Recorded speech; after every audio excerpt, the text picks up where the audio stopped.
Star জলসা জনপ্রিয় ধারাবাহিক কথা। এই ধারাবাহিকের নায়ক নায়িকা কথা ও এবি অর্থাৎ সাহেব ভট্টাচার্য ও সুস্মিতা দে দর্শকদের খুবই পছন্দের জুটি।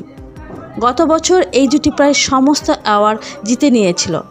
এবছরও বিভিন্ন অ্যাওয়ার্ড হতে বিভিন্ন ক্যাটাগরিতে অ্যাওয়ার্ড জিতে নিচ্ছেন সুস্মিতা দে ও সাহেব ভট্টাচার্য। কথা ধারাবাহিকে দুর্দান্ত অভিনয় করার জন্য এ সমস্ত অ্যাওয়ার্ড পেয়েছে তারা। কিন্তু এবারও বেঙ্গল মোস্ট স্টাইলিশ অ্যাওয়ার্ড পেল কথা ও এবি অর্থাৎ সাহেব ও সুস্মিতা দুজনেই মোস্ট স্টাইলিশ আইকনে অ্যাওয়ার্ড পেয়েছে। সুস্মিতা ও সাহেব অ্যাওয়ার্ড পাওয়াতে আপনারা কতটা খুশি কমেন্টে অবশ্যই জানাবেন।